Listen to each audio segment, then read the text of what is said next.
नमस्कार, जय हिंद दोस्तों आज के इस क्लास में हम लोग बीएसएससी इंटर लेवल भर्ती परीक्षा 2024 के लिए एसके झा सर सेट का जो है सेट नंबर 8 को डिस्कस करेंगे। फ्रेंड्स, मैं आपको बता दूं कि ऑलरेडी इसका जो है सेट आपका जो है 7 तक अपलोड कर दिया गया है। जो नए कैंडिडेट हैं प्लेलिस्ट जा करके आप लोग सारे क्लास को सिस्टमेटिक तरीक़ा से लगाएंगे। साथियों, इसके पहले ऑलरेडी आपका वॉल्यूम 1 आपका प्रोवाइड किया गया था, जिसमें कि आप लोग सभी लोगों ने अगर नहीं लगाया हुआ है तो वॉल्यूम 1 को मैं जो आपको काफ़ी जल्दी आपको जो है रिविज़न के तौर पर कवर कराऊँगा। तो आप सभी लोग जो नए कैंडिडेट हैं जो अभी तक वॉल्यूम 1 को नहीं लगाए हुए हैं, आप सभी लोग अवश्य लगाएंगे। तो आइए साथियों, सेशन को हम लोग कंटिन्यू करते हैं। इस बुक के अंतर्गत अगर देखा जाए तो टोटल आपका जो है 21 आपका प्रैक्टिस सेट दिया गया है, जो बीएसएससी के एग्जाम पॉइंट ऑफ व्यू से काफ़ी ज़्यादा इंपॉर्टेंट है। क्वेश्चन का आपका लेवल अच्छा खासा दिया गया है, जो आप बीएसएससी के एग्जाम में जो है काफ़ी अच्छा प्रदर्शन कर पाएंगे। तो आइए साथियों, सेशन को हम लोग कंटिन्यू करते हैं और चीज़ों को समझते हैं। तो साथियों, आज का पहला क्वेश्चन हमारे 1 नंबर में दिया गया है कि 2011 के जनगणना के अनुसार भारत राज्य का अपनी कुल जनसंख्या में जनजातीय जनसंख्या का उच्चतम प्रतिशत डैश है। तो किस राज्य का जो है उच्चतम जनजातीय जो है जनसंख्या का प्रतिशत है, ये हमें पूछा जा रहा है। तो देखिए, राइट आंसर हमारा हो जाएगा यहाँ पर आपका मिजोरम का। साथियों, अगर मिजोरम की अगर हम बात करेंगे तो 94 पॉइंट आपका जो है समथिंग लगभग आपका देख पाएंगे 94 पॉइंट आपका जो है 4% आपका जो है जनजाति है। ऑप्शन हमारा यहाँ पर सी करेक्ट हो जाएगा। अगला क्वेश्चन है साथियों, नेक्स्ट दिया गया है कि डैश में एक पराशीतक बोला जा रहा है कि पराशीतन चक्र के दौरान एक पराशीतक द्वारा उष्मा को अवशोषित किया जाता है। ऑप्शन आपके सामने दिया गया है, बताएंगे आप लोग राइट आंसर क्या हो जाएगा। सभी प्रश्नों में आपको अटेम्प्ट लेना है और एसके झा सर का जो सेट है खास करके मैं आपको बताना चाहूँगा अच्छे तरीक़ा से आप लोग पूरा लगाना, क्योंकि क्वेश्चन आप देख पाएंगे कि आपके अच्छे खासा लेवल का दिया गया है और ये काफ़ी ज़्यादा इंपॉर्टेंट होगा बीएसएससी के एग्जाम पॉइंट ऑफ व्यू से। जैसा कि आपको पता है कि अच्छे खासा अगर लेवल से तैयारी कर लेते हैं तो बीएसएससी के लिए आपका जो है काफ़ी ज़्यादा इंपॉर्टेंट होगा और ज़्यादा से ज़्यादा क्वेश्चन को आप लोग डेफिनेटली जो है बना पाएंगे। तो साथियों, अगर देखा जाए तो हमारा यहाँ पर राइट आंसर क्या हो जाएगा, तो करेक्ट आंसर की अगर हम बात करेंगे तो हमारा यहाँ पर राइट आंसर हो जाएगा वाष्पित्र। ऑप्शन साथियों सी करेक्ट हो जाएगा। आगे बढ़ते हैं, अगला क्वेश्चन हमारा रीजनिंग का दिया गया है। तो रीजनिंग आप सभी लोग इसको सॉल्व करेंगे। बाकी इसका रिवीजन पीडीएफ जो है, रिवीजन पीडीएफ का मतलब कि आंसर आपको टिक मार करके जो है ग्रुप पर आपको भेजा जा रहा है। साथियों, बीएसएससी का स्पेशल मेरा ग्रुप चल रहा है जिसमें कि आप सभी लोग ऐड हो सकते हो। इसमें क्या है कि बीएसएससी के अंतर्गत जितने भी पटना में आपका कार्यरत आपका संस्थान है, इसमें जितने भी आपका टेस्ट सीरीज आपका ऑफलाइन या ऑनलाइन आपका कंडक्ट होता है या फिर अलग अलग नोट्स आपका प्रिपेयर होता है, इन सभी का कंप्लीट आपको उस ग्रुप पर चलाया जा रहा है। बाकी अलग अलग संस्थान के द्वारा जितनी भी आपका लेटेस्ट में आपका बुक प्रिपेयर हुआ है, ये सारे कुछ आपको जो है उस ग्रुप पर आपको प्रोवाइड किया जाएगा। एक सिस्टमेटिक तरीका से उस ग्रुप के अंतर्गत आप फुल लेंथ प्रैक्टिस सेट को भी लगा पाएंगे। साथ ही आपको रिवीजन पीडीएफ इतने अच्छे तरीका से आपको प्रिपेयर किया गया है और अलग अलग संस्थान के द्वारा, जिसको कि आप जो है आंसर विथ आप जो है साइड में आपको आंसर लिखा हुआ रहेगा। तो इससे क्या है कि आप आसानी से जो है रिवीजन कर पाएंगे। ग्रुप ज्वाइन करने के लिए साथियों आप सभी लोगों को इस नंबर पर आपको एसएमएस कर देना है। जो इच्छुक कैंडिडेट है आप सभी लोग इसमें जो है इस ग्रुप को ज्वाइन कर लेंगे। तो इसमें क्या है कि सिस्टमेटिक तरीका से आप जो है बीएसएससी को अंजाम दे पाएंगे। इसका 31 आपका फी है, क्योंकि बुक आपका काफ़ी ज़्यादा कॉस्टली आता है, इसलिए मैंने यहाँ पर क्लियर कर दिया हुआ है। क्योंकि वहाँ पर आपको जो है बैनर आपको सेंड किया जाएगा जिसमें कि आपको सारा कुछ इसका जो है इंस्ट्रक्शंस आपको लिखा हुआ रहेगा कि क्या क्या चीज़ें आपको प्रोवाइड किया जाएगा। तो इस सेशन को हम लोग आगे करते हैं।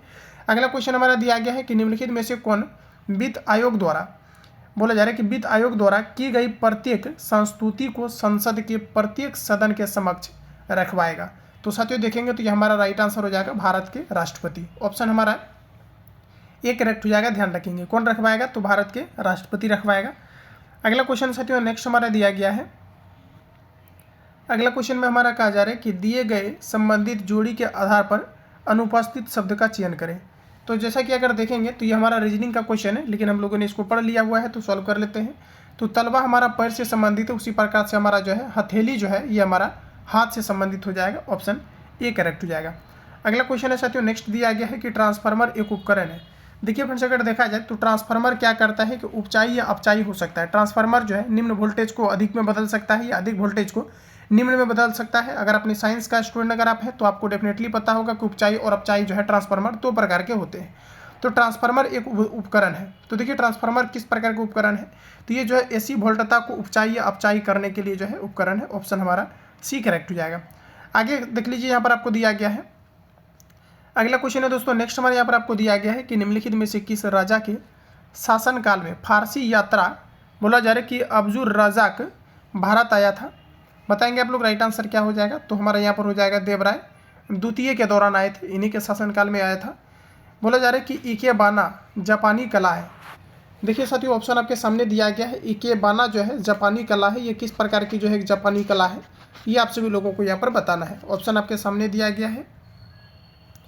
तो देखिए, फूलों की व्यवस्था का जो है एक ढांचा है, ये हम लोग कहते हैं, इसे कहते हैं इकेबाना। ध्यान रखेंगे, इकेबाना कहते हैं, जो कि एक प्रकार का आपका जापानी कला है। ऑप्शन ए करेक्ट हो जाएगा। अगला क्वेश्चन हमारा नेक्स्ट में दिया गया है कि विद्युत मोटर का कौन सा भाग उसमें प्रभावित धारा के प्रवाह की दिशा को उलट देता है। तो साथियों, जनरली आपने देखा होगा कि विद्युत हमारा जो मोटर होता है, इस प्रकार से आपका विद्युत जो है इस प्रकार से क्या होता है कि आपका चुम्बक लगा होता है और इसके बीच में एक जो है आपका कुंडली इस प्रकार से आपका यहाँ पर आपका क्या होता है कि बना रहता है। इस पर एक आपका जो है क्या रहता है कि एक ब्रश लगा रहता है, यहाँ पर आपका बलय लगा रहता है, जो कि क्या करता है कि धारा की दिशा को परिवर्तित करता है। तो हमारा यहाँ पर राइट आंसर हो जाएगा कि इस पर जो विद्युत आपका बलय लगा होता है, ये क्या करता है, मुख्य रूप से जो है धारा की दिशा को परिवर्तित करता है। ऑप्शन सी करेक्ट हो जाएगा। अगला क्वेश्चन दिया गया है कि समीकरणों का एक समुच्चय जिसमें विद्युत और चुंबकीय क्षेत्र, उसके स्रोत, आवेश और वर्तमान घनत्व शामिल है, डैश के समीकरण के रूप में जाना जाता है। तो फ्रेंड्स, इसे हम लोग कहते हैं, क्या कहते हैं, तो इसे हम लोग कहते हैं मैक्सवेल। ऑप्शन डी करेक्ट हो जाएगा। ध्यान रखेंगे, क्या कहते हैं, इसे हम लोग मैक्सवेल के सिद्धांत के नाम से जानते हैं। आगे बढ़ते हैं। अगला क्वेश्चन हमारा नेक्स्ट में दिया गया है, कहा जा रहा है कि भारत में रहने वाला ब्रिटिश नागरिक दावा नहीं कर सकता है। भारत में रहने वाला ब्रिटिश नागरिक क्या दावा नहीं कर सकता है, और 75 क्वेश्चन में से कितना आपने एक्यूरेसी को मेंटेन किया हुआ है, ये आप सभी लोगों को देखना है। और 75 में से कम अगर इस सेट में अगर आप जो है कम से कम अगर जो है 50 प्लस अगर आप एक्यूरेसी आप मेंटेन कर रहे हैं, तो काफ़ी जो है आपकी तैयारी बेहतर मानी जाएगी। अगला क्वेश्चन हमारा दिया गया है कि भारत में रहने वाला ब्रिटिश नागरिक दावा नहीं कर सकता है। क्या दावा नहीं कर सकता है, तो ये कभी भी व्यापार और व्यवसाय की स्वतंत्रता के अधिकार का जो है दावा नहीं कर सकता है। तो ऑप्शन हमारे यहाँ पर ए करेक्ट हो जाएगा। अगला क्वेश्चन से साथियों नेक्स्ट दिया गया है कि भारत के संविधान के अनुसार मध्यवर्ती स्तर पर पंचायत ऐसे राज्य में गठित नहीं की जा सकती है जिनकी जनसंख्या कितने से अधिक नहीं है। तो देखिए, पंचायती राज गठन के लिए जो है कम से कम जो है 20 लाख आबादी जो है 20 लाख जो है आबादी प्लस आपके होने चाहिए। तो ऑप्शन यहाँ पर डी करेक्ट हो जाएगा। अगला क्वेश्चन हमारा नेक्स्ट दिया गया है कि डैश परिघटना के कारण जल ऊंचे वृक्षों के शीर्ष पर पहुंच जाता है। किस परिघटना के कारण से, तो साथियों यहाँ पर हमारा राइट आंसर हो जाएगा वाष्पोत्सर्जन के कारण से जो है पहुंच सकता है। ऑप्शन ए करेक्ट हो जाएगा। आगे बढ़ते हैं। अगला क्वेश्चन हमारा नेक्स्ट दिया गया है, अगला क्वेश्चन हमारा नेक्स्ट में दिया गया है अंतर्राष्ट्रीय मानवाधिकार दिवस किस तिथि को मनाया जाता है। साथियों, इंपॉर्टेंट क्वेश्चन है, बीएसएससी कैप के प्रीवियस पेपर में यह क्वेश्चन आपका पूछा गया है। तो अंतर्राष्ट्रीय मानवाधिकार दिवस प्रत्येक वर्ष किस तिथि को सेलिब्रेट किया जाता है, तो यहाँ पर हमारा राइट आंसर हो जाएगा 10 दिसंबर को जो है सेलिब्रेट किया जाता है। ऑप्शन सी करेक्ट हो जाएगा। अगला क्वेश्चन हमारा नेक्स्ट, और देखिए विश्व प्रकृति दिवस की अगर हम बात करें कि विश्व प्रकृति दिवस जो है कब मनाया जाता है, तो ध्यान रखिएगा आप लोग, ये आपका जो है 30 अक्टूबर को विश्व प्रकृति दिवस मनाया जाता है। ये आपके बिहार थर्ड सीजीएल के अंतर्गत क्वेश्चन आपका पूछा गया था। अगला क्वेश्चन हमारा नेक्स्ट देखिए दिया गया है कि कोशिकीय ऊर्जा हस्तांतरण प्रणालियों का प्रमुख घटक क्या है। कोशिकीय ऊर्जा हस्तांतरण प्रणालियों का प्रमुख घटक क्या है, तो यहाँ पर हमारा राइट आंसर हो जाएगा फॉस्फोरस। अगला क्वेश्चन दिया गया है कि यदि अर्पिता प्रीतम, और यहाँ पर आपका जो है रीजनिंग का आपका क्वेश्चन है, तो इसको आप लोग जो है सॉल्व करेंगे। अगला क्वेश्चन है साथियों नेक्स्ट दिया गया है कि भारतीय प्रशासनिक सेवा और भारतीय पुलिस सेवा को संसद द्वारा डैश के अंतर्गत बनाया गया है, तो हमारा राइट आंसर हो जाएगा अनुच्छेद 312 के अंतर्गत बनाया गया है। ऑप्शन डी करेक्ट हो जाएगा। अगला क्वेश्चन हमारा नेक्स्ट में दिया गया है, प्रश्न में आपको कहा जा रहा है कि यहाँ पर देखिए आपको रीजनिंग का क्वेश्चन आपको दिया गया है, तो इसको हम लोग यहाँ पर स्किप कर लेते हैं। अगला क्वेश्चन साथियों नेक्स्ट हमारा दिया गया है, कहा जा रहा है कि सूची 1 को सूची 2 के साथ सुमेलित कीजिए और सूचियों के नीचे दिए गए कूट का प्रयोग कर सही उत्तर का चयन कीजिए। देखिए आपको दिया गया है मारखा घाटी। फ्रेंड्स, आपको याद होने चाहिए कि मारखा घाटी जो है आपके कहाँ पर है। तो मारखा घाटी की अगर हम बात करेंगे तो ये हमारे जम्मू कश्मीर के अंतर्गत स्थित है, तो ये हमारा जो है 3 के साथ चला जाएगा। इसके अलावा हम बात कर लेते हैं जुकू घाटी की, तो जुकू जो घाटी है ये नागालैंड के अंतर्गत स्थित है, तो ये हमारा जो है 4 के साथ चला जाएगा नागालैंड। अगला आप देखेंगे तो हमारा दिया गया है सांगला घाटी। फ्रेंड्स, याद रखेंगे सांगला घाटी हिमाचल प्रदेश के अंतर्गत है। इसके अलावा अगर हम बात करेंगे यांग घाटी का, तो ये हमारा जो है सिक्किम के अंतर्गत है। तो फटाफट इसका जो है आप लोग स्क्रीनशॉट इसका ले लीजिए और आप सभी लोगों को नोट डाउन कर लेना है, इंपॉर्टेंट है, और बाकी आप लोग जो है कूट का मैच करेंगे। अगला क्वेश्चन की अगर हम बात करें तो नेक्स्ट हमारा रीजनिंग का क्वेश्चन दिया गया है, और अगला में हमारा दिया गया है कि भारत की पंचवर्षीय योजना अंतिम रूप से अनुमोदित की जाती है। साथियों, भारत की पंचवर्षीय योजना को अंतिम रूप से किनके द्वारा अनुमोदित किया जाता है? तो ये अनुमोदित किया जाता है राष्ट्रीय विकास परिषद के द्वारा। ऑप्शन डी करेक्ट हो जाएगा। आगे बढ़ते हैं। अगला क्वेश्चन हमारा नेक्स्ट में दिया गया है। प्रश्न में कहा जा रहा है, पंचायती राज व्यवस्था का मूल उद्देश्य क्या सुनिश्चित करता है? साथियों, पंचायती राज व्यवस्था से आपके क्वेश्चन आपका पूछा जाता है, तो याद रखेंगे पंचायती राज व्यवस्था को जो है संवैधानिक स्वरूप कब मिला था? तो जब हमारा 73वां संविधान संशोधन हुआ था 1992 में, तब क्या है कि पंचायती राज व्यवस्था को एक संवैधानिक स्वरूप मिला और सर्वप्रथम पंचायती राज व्यवस्था को राजस्थान के अंतर्गत लागू किया गया था। पंचायती राज व्यवस्था त्रिस्तरीय ढांचा है, जिसमें कि आपके ग्राम सभा आ जाते हैं और जो है पंचायत समिति आ जाते हैं। इसके अलावा अगर देखा जाए तो हमारा जो है जिला परिषद आ जाता है और पंचायती राज व्यवस्था जो है ये राज्य सूची का विषय है। तो इतने फैक्ट को याद रखेंगे। अब कहा जा रहा है कि पंचायती राज व्यवस्था का मूल उद्देश्य क्या सुनिश्चित करना है, ये आपको नंबर बताना है। ऑप्शन आपके सामने दिया गया है। तो ऑप्शन की अगर हम बात करें तो हमारा दिया गया है विकास में जन भागीदारी, इंपोर्टेंट है, याद रखेंगे, ये हमारा करेक्ट दिया गया है। अगला की बात करें तो राजनीतिक जवाबदेही दिया गया है, ये साथियों आपका नहीं होगा। लोकतांत्रिक विकेंद्रीकरण दिया गया है, तो ये भी हमारा करेक्ट हो जाएगा। वित्तीय संग्रहण, ये भी गलत हो जाएगा। एक और आपका केवल 3 करेक्ट दिया गया है। आगे बढ़िए। अगला क्वेश्चन हमारा दिया गया है कि अधिकांश जंतुओं में गति इनमें से किन तंत्रों की समन्वित गतिविधियां हैं, ये आपको नंबर पूछा जा रहा है। तो आइए देख लेते हैं ऑप्शन। तो यहाँ पर अगर देखेंगे तो हमारा राइट आंसर हो जाएगा पेशी जो है आपका ककाल और तंत्रिका तंत्र, ऑप्शन ए करेक्ट हो जाएगा। अगला क्वेश्चन है कि पाली ग्रंथों में गांव के मुखिया को क्या कहा गया है? देखिए, पाली ग्रंथों में गांव के मुखिया को क्या कहा गया है? तो साथियों इसे जो है भोजक या जो है ग्राम भोजक कहा गया है, ऑप्शन ए करेक्ट हो जाएगा। ये भी क्वेश्चन आपका जो है पूछा हुआ है। अगला क्वेश्चन है कि एक कक्षा में, ये आपका जो है रैंकिंग से रिलेटेड क्वेश्चन आपको दिया गया है। नेक्स्ट क्वेश्चन की अगर हम बात करें तो दिया गया है कि निम्नलिखित में से कौन सा देश का पहला elevated 8 line express control expressway है, ये आपको नंबर पूछा आ रहा है। तो ये देखेंगे तो द्वारका आपका एक्सप्रेसवे हो जाएगा, ऑप्शन ए करेक्ट हो जाएगा। किसके लिए लॉटरी समिति का गठन किया गया था? फ्रेंड्स, लॉटरी समिति का गठन किनके द्वारा किया गया था? तो नगर योजना यहाँ पर हमारा राइट आंसर हो जाएगा।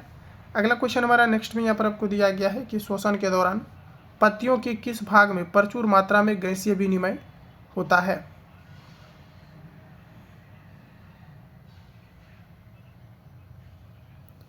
तो यहाँ पर हमारा राइट आंसर हो जाएगा रंध्र के द्वारा होता है। अगला क्वेश्चन हमारा नेक्स्ट यहाँ पर आपको दिया गया है रीजनिंग से रिलेटेड। अगला क्वेश्चन की अगर हम बात करें तो दिया गया है कि निम्नलिखित में से किस राज्य में 2011 में उच्चतम लिंगानुपात था, ये आपको नंबर पूछा रहा है। देखिए साथियों, उच्चतम लिंगानुपात की अगर हम बात करें 2011 के अकॉर्डिंग तो हमारा राइट आंसर हो जाएगा तमिलनाडु। ध्यान रखेंगे, तमिलनाडु हमारा करेक्ट हो जाएगा।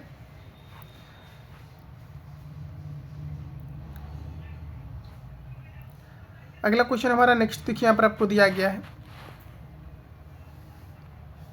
अगला क्वेश्चन हमारा नेक्स्ट में यहाँ पर आपको कहा जा रहा है कि निम्नलिखित में से किस चरण के दौरान रक्त द्वारा धमनी की भित्तियों पर प्राकुचित रक्तदाब आरोपित किया जाता है? ऑप्शन फ्रेंड्स आपके सामने दिया गया है और यहाँ पर आप सभी लोगों को बताना है करेक्ट आंसर आपका क्या हो जाएगा। जो है आपका रक्त संचरण के दौरान पूछा जा रहा है कि किसकी भित्तियों पर जो है ज़्यादातर जो है बल आरोपित किया जाता है, ये आपको नंबर पूछा जा रहा है। तो ऐसे में अगर देखा जाए तो हमारा करेक्ट आंसर यहाँ पर हो जाएगा आपका नीलय के संकुचन, ऑप्शन बी करेक्ट हो जाएगा। क्योंकि नीलय के संकुचन के परिणाम स्वरूप क्या होता है कि धमनी के द्वारा हमारे बॉडी के सभी अंगों तक रक्त का चढ़ाव होता है। अगला क्वेश्चन हमारा नेक्स्ट में दिया गया है कि स्पर्श के कारण पौधों में दिशात्मक विकास की गति को डैश कहा जाता है? देखिए, स्पर्श के कारण पौधों में दिशात्मक विकास की गति को क्या कहा जाता है? तो इसे हम लोग कहते हैं थिग्नोमास्टी। ध्यान रखेंगे। आगे बढ़िए। अगला क्वेश्चन हमारा नेक्स्ट में दिया गया है। प्रश्न में हमारा बोला जा रहा है कि वर्ष 1907 में सूरत में भारतीय राष्ट्रीय कांग्रेस के विभाजन का मुख्य कारण क्या था? क्या कारण था, ये आपको नंबर बताना है। तो यहाँ पर हमारा राइट आंसर हो जाएगा अंग्रेजी सरकार के साथ नरम पंथियों की वार्ता करने की क्षमता के बारे में जो है आपका चरमपंथियों में विश्वास का अभाव, ऑप्शन बी करेक्ट हो जाएगा। रिपीट कर लेना एक बार आप लोग। बोला जा रहा है कि 1907 में सूरत में भारतीय राष्ट्रीय कांग्रेस के विभाजन का मुख्य कारण क्या था? तो एग्जैक्ट हमारा हो जाएगा कि अंग्रेजी सरकार के साथ नरमपंथियों की वार्ता करने की क्षमता के बारे में चरमपंथियों में विश्वास का अभाव, ऑप्शन साथियों बी करेक्ट हो जाएगा। अगला क्वेश्चन हमारा नेक्स्ट में दिया गया है कि भूटान का राष्ट्रीय खेल क्या है, ये आपको नंबर बताना है। देखिए साथियों, डायरेक्टली आपको याद रखना है भूटान का राष्ट्रीय खेल जो होता है ये तीरंदाजी होता है और ये सभी चीज़ें आपको जो है याद होना चाहिए, क्योंकि सिलेक्टिव क्वेश्चन ही आपका पूछा जाना है आउट ऑफ कंट्री से रिलेटेड आपका। तो आप सभी लोग आउट ऑफ कंट्री को क्लियर करके रखना। तो यहाँ पर आप देखेंगे तो हमारा तीरंदाजी राइट आंसर हो जाएगा, यानी ऑप्शन हमारा डी करेक्ट हो जाएगा। अगला क्वेश्चन है कि निम्नलिखित में से कौन सा धारा के तापीय प्रभाव पर आधारित नहीं है। धारा के तापीय प्रभाव पर कौन सा आधारित नहीं है, तो हमारा हो जाएगा microwave oven, option D correct हो जाएगा। ये ऊष्मा पर आधारित होते हैं। अगला क्वेश्चन साथियों नेक्स्ट हमारा दिया गया है। अगला क्वेश्चन हमारा नेक्स्ट देखेंगे तो हमारा दिया गया है कि निम्नलिखित युग्मों पर विचार कीजिए। तो आइए हम लोग यहाँ पर विचार करते हैं। तो सहायक आपको नदी दिया गया है और जो है मुख्य नदी दिया गया है। तो देखिए चंबल जो है आपका, चंबल ये किसकी सहायक नदी है, ये आपको हमारा बताना है। तो देखिए फ्रेंड्स आपको बोला जा रहा है कि निम्नलिखित युग्म पर जो है विचार कीजिए, और कहा जा रहा है कि युग्मों में से कौन सा सुमेलित है, ये आपको हमारा पूछा रहा है। अच्छा, आपको यहाँ पर बोला जा रहा है कि कौन सा सुमेलित है, तो डायरेक्टली आप लगाइए कि मानस जो हमारा ब्रह्मपुत्र की सहायक नदी है। तो आप देखेंगे तो तीसरा हमारा सुमेलित हो जाएगा, यानी ऑप्शन हमारा यहाँ पर सिर्फ डी करेक्ट हो जाएगा। बाकी ये सभी आपको यहाँ पर गलत दिया गया है। अगला क्वेश्चन हमारा नेक्स्ट में दिया गया है। अगला हमारा 62 नंबर में दिया गया है। जैसा कि आप देख पाएंगे कि निम्नलिखित में से कौन सा कथन सही है, ये आपको हमारा बताना है। तो देखिए फ्रेंड, सही कथन की अगर हम बात करें तो ऑप्शन ए में दिया गया है कि चुंबकीय क्षेत्र की प्रबलता क्षण चुंबक के केंद्र में सर्वाधिक प्रबल होती है। तो आप देखेंगे तो ये हमारा जो है गलत हो जाएगा। चुंबकीय बोला जा रहा है कि चुंबकीय क्षेत्र की प्रबलता क्षण चुंबक के केंद्र में सर्वाधिक होता है, तो ऐसा कोई जरूरी नहीं है। अगला हमारा नेक्स्ट क्वेश्चन दिया गया है कि कोई भी दो चुंबकीय बल रेखाएं प्रतिच्छेदी नहीं कर सकती है। बिल्कुल आपका करेक्ट है, 100% राइट हो जाएगा। तो यहाँ पर हमारा ए जो है दूसरा जो है आपका करेक्ट हो जाएगा। थर्ड क्वेश्चन की अगर हम बात करें, थर्ड स्टेटमेंट हमारा दिया गया है कि चुंबकीय बल रेखाएं बंद सतत वक्र निर्मित करती है। ये दोनों हमारा करेक्ट हो जाएगा और इस प्रकार से ऑप्शन डी करेक्ट हो जाएगा। अगला क्वेश्चन हमारा नेक्स्ट देखिएगा दिया गया है प्रश्न साथियों हमारा रीजनिंग का, तो इसको आप लोग यहाँ पर देख लेना। आगे बढ़ते हैं। अगला क्वेश्चन हमारा नेक्स्ट में दिया गया है। प्रश्न में हमारा कहा जा रहा है साथियों कि संभाजी के बोला जा रहा है कि संभाजी के बाद मराठा शासन को निम्नलिखित में से किसने सरल और कारगर बनाया था। संभाजी के बाद मराठा शासन को निम्नलिखित में से किसने सरल और कारगर बनाया था। तो ये किनके द्वारा बनाया गया था, ये आपको नंबर पूछा जा रहा है। ऑप्शन आपके सामने दिया गया है। सभी प्रश्नों में आपको 3 से 4 सेकंड का आपको टाइम लेना है और अटेम्प्ट भी लेना है। तो आप देखेंगे तो हमारा राइट आंसर हो जाएगा बालाजी विश्वनाथ। अगला क्वेश्चन है कि मानवीय आँख की अधिकतम सुग्राहिता किस क्षेत्र में होती है। तो अधिकतम सुग्राहिता जो हो जाएगा ये आपका हरित क्षेत्र में होती है। अगला क्वेश्चन है कि उच्चतम गुणवत्ता वाला कठोर कोयला निम्न में से कौन सा है। सबसे अच्छे ग्रेड कोयला जो होता है ये हमारा हो जाता है एंथ्रासाइट, जिसमें अगर देखा जा सकती तो लगभग 90 से आपके 95% जो है कार्बन की मात्रा पाई जाती है। और सबसे जो है खराब यानी कम ग्रेड की कोयला की अगर हम बात करेंगे तो ये हमारा हो जाएगा पीट। तो इतने फैक्ट को यहाँ से ध्यान रखेंगे, ऑप्शन डी करेक्ट हो जाएगा। आगे बढ़ते हैं। अगला क्वेश्चन हमारा नेक्स्ट क्वेश्चन हमारा साथियों यहाँ पर आपको दिया गया है। प्रश्न में कहा जा रहा है कि नॉर्वे की राजधानी कहाँ है, ये आपको नंबर बताना है। देखिए कैपिटल आपको क्लियर करके रखना है आउट ऑफ कंट्री से। मैं आपको बार बार कह रहा हूँ कि आउट ऑफ कंट्री से करेंसी क्लियर करके रखना और आपको कैपिटल क्लियर करके रखना है। और कुछ आपका हाईलाइटेड क्वेश्चन है जो कि मैं आपको प्रोवाइड करूँगा, सिलेक्टिव टाइप क्वेश्चन, जो कि आप पढ़ करके जो है ईजी वे में जो है आउट ऑफ कंट्री के क्वेश्चन को आप सेलेक्ट लेंगे, क्योंकि देखा जाए तो प्रीवियस पेपर ही आपके जो है बराबर आपको रिपीट कर रहा है। तो अगला दिया गया है कि नॉर्वे की राजधानी क्या है, ये आपको नंबर बताना है। तो नॉर्वे की राजधानी की अगर हम बात करेंगे तो हमारा यहाँ पर राइट आंसर हो जाएगा ओस्लो, ऑप्शन बी करेक्ट हो जाएगा। नंदा देवी चोटी किसका भाग है, ये आपको नंबर बताना है।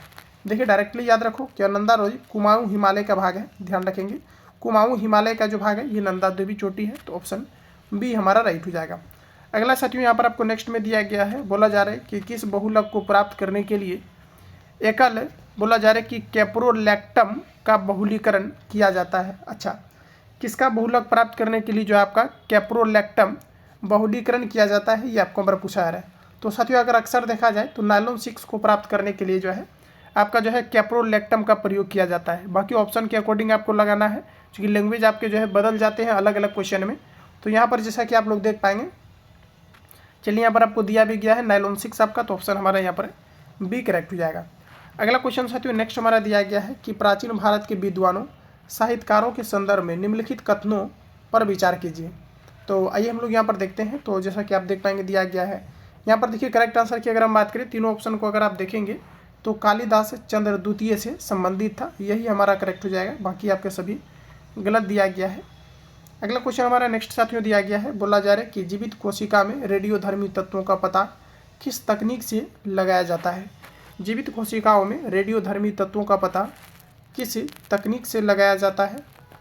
ये लगाया जाता है आपका ऑटो रेडियोग्राफी के द्वारा लगाया जाता है। ऑप्शन सी करेक्ट हो जाएगा।